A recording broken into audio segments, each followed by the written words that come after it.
अस्सलाम वालेकुम dear students, मैं हूं फैसल इकबाल और आप देख रहे हैं the spirit science academy official. तो स्टूडेंट्स, आज नए टॉपिक के साथ हम फिर आपके सामने हाजिर हैं। तो आज हम इंटर मैथमेटिक्स पार्ट 1 का टॉपिक जो है टाइप्स ऑफ अ सेट वो आज डिस्कस करेंगे। तो टॉपिक पर जाने से पहले एक बात जो मैं आपसे अर्ज़ करता चलूँ वो ये है कि जिन स्टूडेंट्स ने अभी हमारे चैनल को सब्सक्राइब नहीं किया तो उनसे रिक्वेस्ट है कि वो हमारे चैनल को सब्सक्राइब करें, लाइक करें और कमेंट करें और अपने दोस्तों फैमिली मेम्बर्स के साथ चैनल को शेयर करें।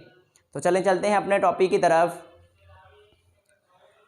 तो स्टूडेंट्स, हम टाइप्स ऑफ अ सेट में पहले डिस्कस करेंगे फाइनाइट सेट। अब स्टूडेंट्स, फाइनाइट क्या होता है?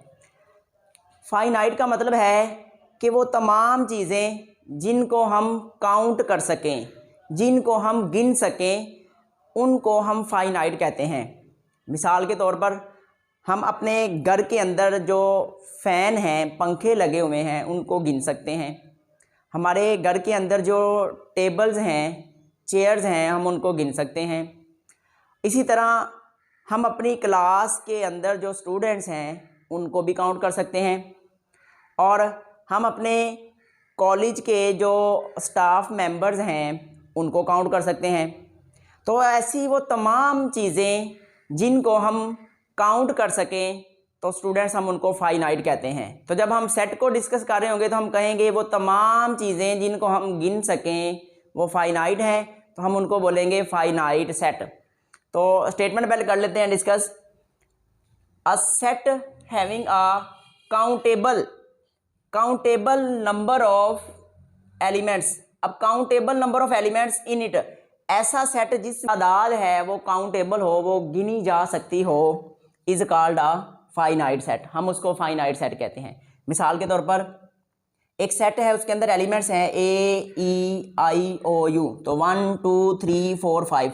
तो देखें स्टूडेंट्स, हम इस सेट के अंदर जो एलिमेंट्स हैं, ये सारे एलिमेंट्स जो हैं हम इन सेट्स को काउंट कर सकते हैं। तो अगर हम इस सेट के एलिमेंट्स को काउंट कर सकते हैं तो हम इसको बोलेंगे फाइनाइट सेट। ठीक है स्टूडेंट्स, क्लियर है? चलें आगे चलते हैं। अब सेट बी के अंदर हमारे पास भी कुछ एलिमेंट्स दिए गए हैं। उन एलिमेंट्स में है 1 2 3 4 5 6। उस सेट के एलिमेंट्स भी हम काउंट कर सकते हैं, हम गिन सकते हैं। तो इसका मतलब है ये सेट भी क्या होगा? फाइनाइट होगा। तो चलें अगली एग्जांपल पे चलते हैं। Number of schools in Pakistan, यानी पाकिस्तान के अंदर जितने भी स्कूल हैं हम उनको गिन सकते हैं। अब कैसे गिन सकते हैं स्टूडेंट्स? आपको पता है कि मरदमशुमारी जब होती है तो मरदमशुमारी के मुताबिक सारे मुल्क के जो अफराद हैं उनमें छोटे बच्चे हैं, बड़े हैं, मेल फीमेल जो भी हैं, उन सारों की गिनती हो सकती है, यानी काउंटेबल हैं सारे। तो फिर ही हम बताते हैं कि पाकिस्तान की आबादी जो इतनी है। तो अगर हम मरदमशुमारी के मुताबिक हम गिने जा सकते हैं तो फिर पाकिस्तान के जो स्कूल्स हैं उनको भी हम गिन सकते हैं। तो इसका मतलब क्या है?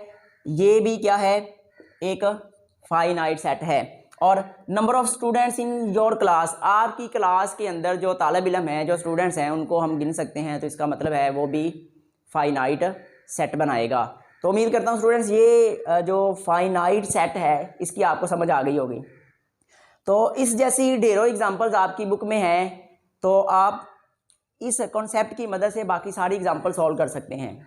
अब चलते हैं दूसरे सेट की तरफ जो है इनफाइनाइट सेट। अब स्टूडेंट, फाइनाइट का मतलब क्या है? जिनको गिन सकते हैं, और इनफाइनाइट का मतलब क्या होगा? जिनको हम गिनती में नहीं ला सकते, यानी उसके अंदर बेशुमार अनलिमिटेड नंबर ऑफ एलिमेंट्स मौजूद हैं, हम उनको कहेंगे कि वो इनफाइनाइट सेट हैं। चलिए डेफिनेशन देखते हैं। अ set having unlimited number of elements, यानी उसके अंदर जो एलिमेंट्स है ना वो अनलिमिटेड है, यानी इनको हम काउंट नहीं कर सकते। In it is called an infinite set.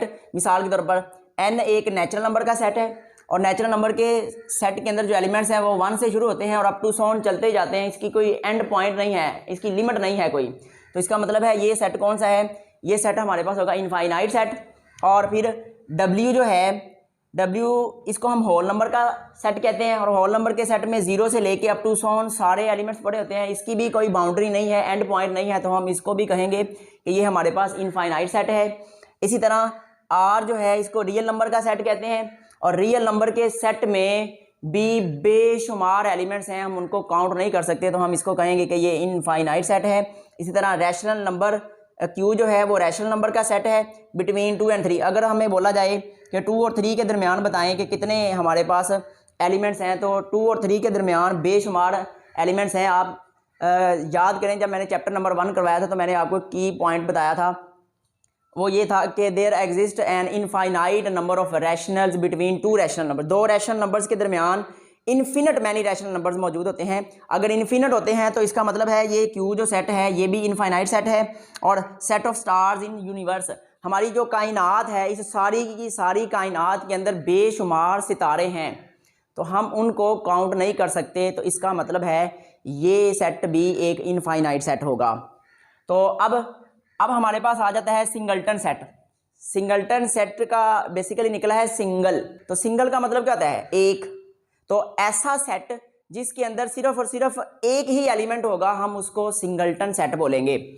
तो अ set having a single element in it, ऐसा सेट जिसमें एक ही एलिमेंट हो is called a singleton set, उसको सिंगल्टन सेट बोलते हैं। मिसाल के तौर पर एक सेट है, उस सेट में हमारे पास सिर्फ एक ही एलिमेंट लिखा हुआ है, तो इसका मतलब क्या है? Singleton set. अब यहां पे बी सेट के अंदर एक ही एलिमेंट लिखा हुआ है, ए एलिमेंट, इसका एक ही एलिमेंट है, इसका मतलब सिंगल्टन सेट। और इसी तरह this set of odd integers, odd integers हैं बिटवीन 2 एंड 4। अब 2 और 4 के दरमियान हमने क्या करना है, वो कह रहा है कि ऑड इंटीजर बताना है 2 और 4 के दरमियान। तो स्टूडेंट्स हमें पता है 2 और 4 के दरमियान जो ऑड इंटीजर है वो तो 3 आता है, तो 3 एक ही नंबर है, इसका मतलब है ये भी क्या है? Singleton set. तो उम्मीद करता हूँ यहाँ तक आपको ये जो हमने 3 चीज़ें पढ़ी हैं, फाइनाइट, इनफाइनाइट और सिंगल्टन सेट, ये आपको समझ आ चुकी होगी। तो स्टूडेंट्स अब हम देखेंगे एम्प्टी सेट। अब एम्प्टी सेट को हम कैसे समझ सकते हैं? तो स्टूडेंट्स अगर हम देखें, अगर मैं बोलूँ कि if my pocket is empty, if I have nothing in my pocket, it means my pocket is empty. यानी कि अगर मैं देखूं कि मेरी जेब के अंदर, मेरी पॉकेट के अंदर कुछ भी नहीं है, तो इसका मतलब क्या होगा कि माई पॉकेट इज़ एम्प्टी, मेरी जेब खाली है। इसी तरह अगर हम दूसरी बात को देखें कि मैं बोलूं if there is no any water in glass, अगर ग्लास के अंदर कोई भी पानी नहीं है, then it means glass is empty, तो फिर इसका मतलब क्या होगा? ग्लास एम्प्टी है। बिल्कुल इसी तरह if there is no any element in a set, अगर सेट के अंदर कोई भी एलिमेंट नहीं है, तो फिर इसका मतलब क्या है? वो सेट एम्प्टी होगा। समझ लगी ना बात की? चलिए अब डेफिनेशन देखते हैं। Empty set, a set having no element, no element यानी सेट के अंदर कोई भी एलिमेंट ना हो, इज कॉल्ड एम्प्टी सेट और नल सेट। तो स्टूडेंट एम्प्टी सेट को नल सेट भी कहते हैं। और इसी तरह the empty set is denoted by curly bracket, empty bracket को दोनों तरफ कर्ली ब्रैकेट से डिनोट किया जाता है। अगर आपने इस तरह से नहीं लिखना तो आप ज़ीरो लगा के उसके ऊपर बार लगा दें, एक लाइन लगा दें, जिसका मतलब होगा एम्प्टी। अब the set of counting numbers between 1 and 2। तो स्टूडेंट्स आपको पता है काउंटिंग नंबर में 1 के बाद 2 आता है, 2 के बाद 3 आता है, 3 के बाद 4 आता है। अगर मैं आपसे बोलूं कि आप बताएं 1 के बाद 1 और 2 के दरमियान क्या आता है, यानी काउंटिंग नंबर्स में आप 1 के बाद 1 और 2 के दरमियान अगर देखें क्या आता है, तो इसका उसमें तो कुछ भी नहीं आता, 1 और 2 के दरमियान कुछ नहीं आता। इसका मतलब क्या है? 1 और 2 के दरमियान में क्या है? अगर हम सेट बनाएं तो क्या बनेगा? एम्प्टी सेट बनेगा। तो ये एम्प्टी सेट उम्मीद करता हूँ आपको समझ आ गई होगी। अब हम देखते हैं इक्विवेलेंट सेट। अब स्टूडेंट्स इक्विवेलेंट सेट क्या होता है? तो इक्विवेलेंट सेट को हम समझने के लिए इसकी एग्जांपल देखते हैं। 2 sets are called equivalent, 2 sets equivalent कहलाएंगे if and only if 1-1 correspondence can be established, यानी 1-1 कोरेस्पोंडेंस उनके दरमियान में पाई जाए, बिटवीन दैम, उन दोनों सेट्स के दरमियान 1-1 कोरेस्पोंडेंस अगर मौजूद होगी तो हम उसको इक्विवेलेंट सेट बोलेंगे। इसको एक एग्जांपल से समझते हैं कि एक सेट ए है और एक सेट बी है, तो 1-1 कोरेस्पोंडेंस वो कहता है अगर होगी तो इक्विवेलेंट बोलेंगे। तो 1-1 कोरेस्पोंडेंस का मतलब क्या है? 1 के लिए एक एलिमेंट हो, फिर 2 के लिए भी एक एलिमेंट हो, फिर 3 के लिए भी एक एलिमेंट हो और 4 के लिए भी एलिमेंट हो। तो स्टूडेंट्स आपको यहाँ वाज़ह नज़र आ रहा है कि हर एलिमेंट के लिए एक एलिमेंट है, यानी सेट के सेट ए के हर एलिमेंट के लिए सेट बी के अंदर एक एक एलिमेंट मौजूद है, तो जिसका मतलब है इनके दरमियान 1-1 कोरेस्पोंडेंस मौजूद है, 1-1 कोरेस्पोंडेंस एग्जिस्ट कर रही है। तो अब इस 1-1 कोरेस्पोंडेंस का जो सिंबल होता है ना, अब symbol is A is equivalent to B, ये सिंबल है इक्विवेलेंट का, A is equivalent to B, या sometimes the symbol equivalent is used to say equivalent, या सम टाइम हम ये सिंबल इस्तेमाल करते हैं इक्विवेलेंट के हवाले से। तो अब हम पढ़ेंगे नॉन इक्विवेलेंट। तो इक्विवेलेंट में क्या है, 1-1 कोरेस्पोंडेंस पाई जाएगी, जबकि नॉन इक्विवेलेंट में 1-1 कोरेस्पोंडेंस एग्जिस्ट नहीं करेगी, यानी कोई ना कोई एलिमेंट छूट जाएगा, बच जाएगा।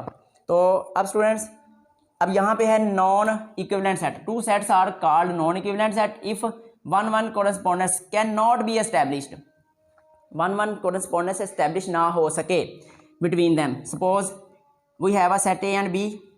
तो अब यहाँ पे क्या है, 1 के लिए ए है, 3 के लिए ई है, 5 के लिए आई है और 7 के लिए ओ है। अब ये एक एलिमेंट यू ऐसा बच रहा है जिसके लिए तो कोई कोरेस्पोंडेंस है ही नहीं, तो इसकी वजह से हम कहेंगे कि नॉन इक्विवेलेंट सेट। तो नॉन इक्विवेलेंट के सिंबल को यूँ लिखते हैं, A is equivalent to, A is not equivalent to B, या हम इस तरह का सिंबल यूज़ करते हैं। स्टूडेंट्स, अब हम इक्वल सेट को देखेंगे जो कि हमारी इस वीडियो का लास्ट टॉपिक है। तो इक्वल सेट को समझ लेते हैं। अगर आपको इक्विवेलेंट और नॉन इक्विवेलेंट सेट की समझ आ चुकी है तो इक्वल सेट समझना बिल्कुल ही आसान है। तो कैसे बिल्कुल आसान है देख लेते हैं। इक्वल सेट है, 2 sets A and B are set to be equal if and only if A and B have exactly the same elements। अगर A और B स्टूडेंट्स, अगर सेट A के अंदर और सेट B के अंदर एलिमेंट्स की तादाद एक जैसी होने के साथ साथ एलिमेंट्स भी सेम हो तो हम उसको इक्वल सेट कहते हैं।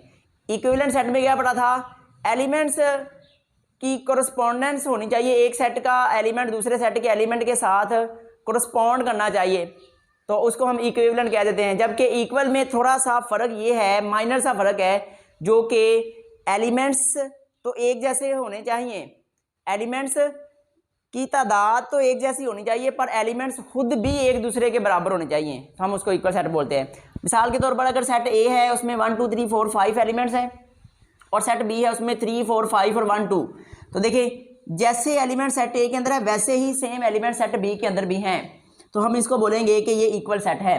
तो 2 बातें जो इक्वल सेट में डिस्कस करनी है वो कौन सी हैं, number of elements in set A is equal to number of elements in set B, जितने सेट ए के अंदर एलिमेंट्स हैं उतने सेट बी के अंदर एलिमेंट्स होने चाहिए, इसके साथ साथ एग्जैक्टली द सेम एलिमेंट्स भी सेम होने चाहिए। तो उम्मीद करता हूँ स्टूडेंट्स आपको आज का ये टॉपिक समझ आ चुका होगा। तो अभी हमारे चैनल को आपने लाइक, सब्सक्राइब और अपने दोस्तों के साथ लाजमी शेयर करना है। तो इस जैसी और वीडियोज़ में हम आपके साथ फिर मुलाकात करेंगे, तब तक के लिए अल्लाह हाफिज़।